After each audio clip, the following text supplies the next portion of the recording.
శ్రీ పరాభవనామ సంవత్సరం ఉగాది నూతన సంవత్సర శుభాకాంక్షలతో కాకతీయ పద్య కవిత వేదిక ఉమ్మడి వరంగల్ జిల్లాలో మేము సాహిత్య కార్యక్రమాలను ప్రధానంగా పద్య కవితను అభివృద్ధి చేయడానికి, పద్యాన్ని 10 కాలాల పాటు నిలపడానికి, అంటే పద్యమే ఒక జీవన నైవేద్యంగా వాసిల్లుతుంది. ఎందుకంటే అల్పాక్షరాలతో అనల్పార్థం కలిగింపచేసేటువంటిది పద్యం కాబట్టి ఆ పద్యాన్ని ఎప్పుడో అంటే మనకు ఆది కావ్యం నుండి మహాభారత కాలం నుండి కూడా మనకు పద్యమే ప్రధానంగా బతుకుతున్నది.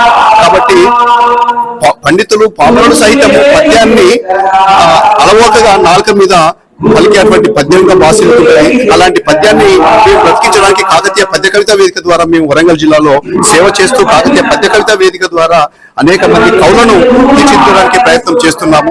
ధన్యవాదములు. ఉగాది సంవత్సర శుభాకాంక్షలు.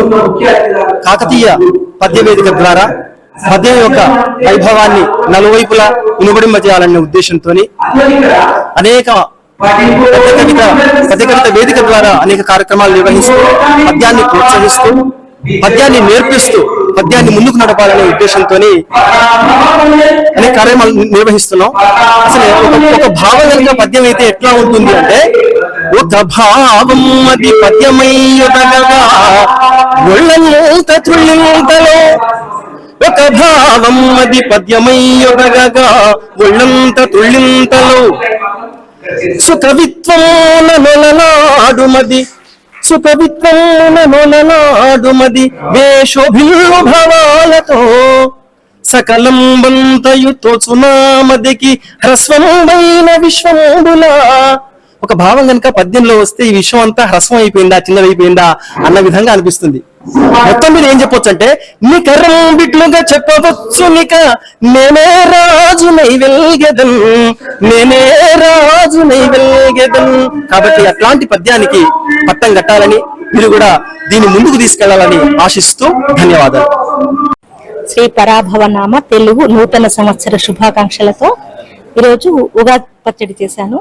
అందులో కావాల్సిన పదార్థాలు ఏమేమి తీసుకున్నానంటే, బెల్లము, వేప పువ్వు, చింతపండు, కొంచెం కారం కోసం మిరియాల పొడి, ఉప్పు, మామిడికాయ ముక్కలు తీసుకొని పాలలో నీళ్లు పోసేసి దాన్ని చక్కగా కలుపుకొని తీసుకొని ఉగాది సేవనం చేసుకున్నాం. మన ఉగాది పచ్చడి అదే విధంగా మన జీవితం కూడా ఎన్నో ఒడిదొడుకులను, కష్ట సుఖాలను కూడా సమపాలలో స్వీకరించి అందులో తీయదనాన్ని మనం ఎక్కువగా ఆస్వాదిస్తాం. కాబట్టి ఆ కష్ట సుఖాలు అన్ని కష్టాలను పక్కన పెట్టి సుఖాన్ని వెతుక్కొని ఆనందమయ జీవితాన్ని గడపాలని ఆస్వాదిస్తూ శుభం భూయాత్. ఉగాది పరాభవనామ సంవత్సర ఉగాది శుభాకాంక్షలండి. ఇందులో ఉగాది పచ్చడి షడ్రుచుల సమ్మేళనం. దీనివల్ల మన మనుషుల్లో ఉన్న కామ, క్రోధ, హర్షడ్ వర్గాలను ఈ 6 రుచుల వల్ల మనం అన్నిటిని ఎలాగైతే స్వీకరిస్తున్నాం వీటిని కూడా మనం దూరం చేసుకోవాలి మనిషి నుండి. చేదును, తీపిని, సమపాలలో కష్ట సుఖాలను కూడా మనం అలాగే స్వీకరించాలి.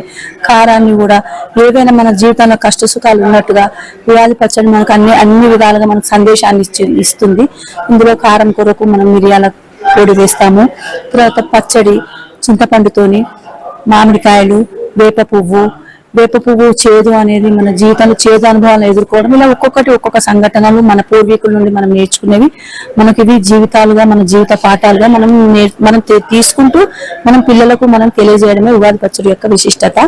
ఈ ఉగాది పండుగ మనకు తిథి, వార, వర్జం, పంచాంగంల గురించి, మన జ్యోతిష్యం వాటి గురించి, మన భవిష్యత్తుని గురించి, అన్నిటి గురించి మనకు తెలియజేస్తుంది.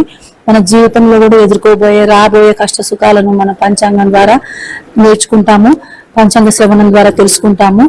ఈ విధంగా మనం సాయంకాలం గుడికి వెళ్ళడము, ప్రజలందరూ భక్తితో దేవుని ప్రార్థిస్తూ మనకు మంచి జరగాలి. ఈ పరాభవన సంవత్సరం వల్ల మనం చెడును సంహరించి, చెడును పరాభవించి మంచిని చేకొనాలి. మనలో ఉన్న పాపాలను తొలగించుకోవాలి, మరియు మనలో ఉన్న మంచిని పెంచుకోవాలనే సందేశాన్ని పరాభవనామ సంవత్సరం ద్వారా మనకు రావాలని కోరుకుంటున్నాను.